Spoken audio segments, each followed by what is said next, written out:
কোনো রকম ঘি, ডালডা, বাটার ও ওভেন ছাড়া ঘরে থাকা অল্প কিছু উপকরণ দিয়ে চুলায় তৈরি করে নিতে পারবে দোকানের মতো মুচমুচে খাস্তা এগ পেটিস বা ডিম পেটিস। খুবই সহজভাবে রেসিপিটা শেয়ার করব, আশা করি তোমাদের ভালো লাগবে। আসসালামু আলাইকুম, কেমন আছো সবাই? আশা করি সবাই ভালো আছো।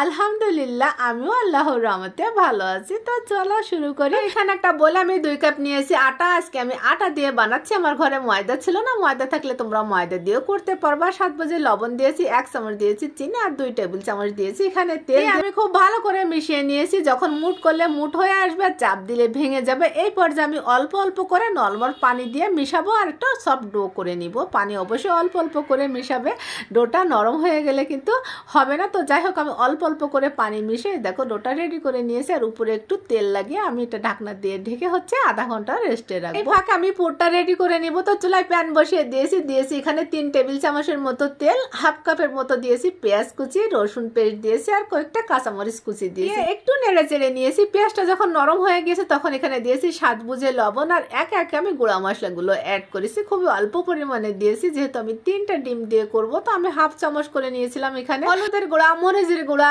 ধনিয়া গুঁড়া, জিরার গুঁড়া আর গরম মশলার গুঁড়াও দিয়েছিলাম। দিয়ে আমি 3টা ডিম ভেঙে নিয়েছিলাম। ডিমটা দিয়ে আমি ভালো করে একটু নেড়ে চেড়ে মিশিয়ে যখন একটু ঝরঝরা হয়ে আসছে তখন আমি দিয়ে দিয়েছি এখানে ম্যাগি মশলা। পুরো মশলাটা দিয়ে আমি একটু নেড়ে চেড়ে মিশিয়ে আমি কিন্তু নামিয়ে নিয়েছি। আরেকটা বলে আমি 3 টেবিল চামচ নিয়েছি তেল, 2 টেবিল চামচ নিয়েছি কর্নফ্লাওয়ার দিয়ে আমি ভালো করে মিশিয়ে তারপর এটা সাইড করে রেখে দেবো। আর আধা ঘন্টা পরে ডোটা দেখো বেশ সফট হয়ে আসছে। আমি অল্প করে মথে নিয়ে আমি এখান থেকে 5টা লিচি কেটে নিব, মানে আমি 5টা হচ্ছে প্যাটিস বানাবো। তো যাই হোক, আমি 5টা লিচি কেটে নিয়েছি। প্রত্যেকটা লিচি দেখো একটু মুড়িয়ে নিয়েছি যাতে করে রুটিটা বেলতে একটু সুবিধা হয়।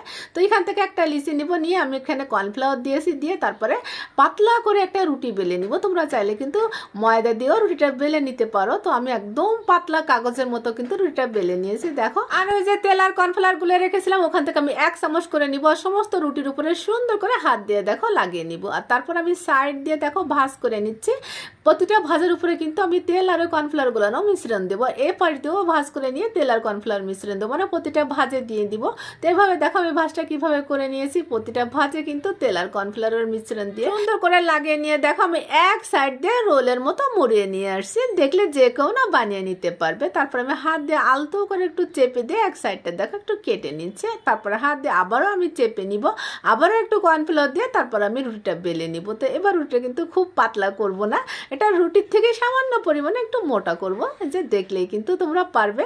তো যাই হোক, আমি 4 সাইডটা সুন্দর করে কেটে নিব, মানে স্কোয়ার শেপ আসবে। আর 4 সাইড দিয়ে যে অংশটুকু বের হয়েছে না, এটা কিন্তু আমি ফেলে দিই না, এটা দিয়েও আমি একটা নাস্তা বানিয়েছিলাম। তো যাই হোক, এই যে মাছ বরাবর কিন্তু আমি ডিমের পুর দিয়েছি। আর দেখো আমি একটু পানি লাগিয়ে নিয়েছি যেন খুলে না আসে। আর একটু সাইডে ফাঁকা রেখে তারপরে কিন্তু হাত দিয়ে আলতো করে চেপে আমি লাগিয়ে দিয়েছি যেন তেলে দেওয়ার পরে এটা খুলে না আসে। তো এইভাবে দেখো আমি 5 পিসে যে বানিয়ে নিয়েছি। আর চুলায় যে তেল বসিয়ে দিয়েছিলাম, তেলটা যখন হালকা গরম হয়ে আসছে তখন আমি এই যে 2 পিস পেটিস ছেড়ে দিয়েছি। আর এটা ডুবু তেলে কিন্তু ভাজতে হবে। আর দেওয়ার সাথে সাথে দেখবা উপরে চলে আসবে, চারুপাশ দিয়ে লেয়ারগুলো সুন্দরভাবে না খুলে আসবে। এটা দেখলেও না একটা ভালো লাগে। চুলার আঁচটা মিডিয়ামে রেখে আমি এপিট ওপিট উল্টে পাল্টে লাল লাল করে না এটা ভেজে নিব। এটা ভাজতে কিন্তু বেশি সময় লাগে না। তো যাই হোক, দেখো আমি তোমাদের একটু দেখাচ্ছি কত সুন্দরভাবে না লেয়ারগুলো খুলে আসছে, কতটা মুচমুচে আর খাস্তা হয়েছে এটা তো দেখলেই বুঝতে পারছো। তো আমি প্রথমত 2টা ভেজে নিয়েছি, পরে কিন্তু বাকি 3টা এই যে ভেজে নিয়েছিলাম। তো একে একে আমি যে সবগুলো ভেজে নিয়েছি। আর এখন আমি এই যে পরিবেশন করে নিয়েছি একটু টমেটো সস দিয়ে। 1 পিস কিন্তু আমার বাপজান এসে খেয়ে ফেলছে। দেখো ওভেন ছাড়া ঘরে থাকা উপকরণ দিয়ে খুব সহজে দোকানের মতো মুচমুচে খাস্তা ডিম পেটি যদি বাসায় বানিয়ে নিতে পারো তাহলে দোকান থেকে কেন কিনে খাবে বলো। আর এটা খেতেও কিন্তু অনেক বেশি মজার হয়েছিল। তো বাসায় একবার হলেও ট্রাই করে দেখো। আজ এই পর্যন্ত, সবাই ভালো থেকো। সকলের জন্য আমার দোয়া থাকবে, আমাকে একটু তোমাদের দোয়াতে রেখো। আসসালামু আলাইকুম।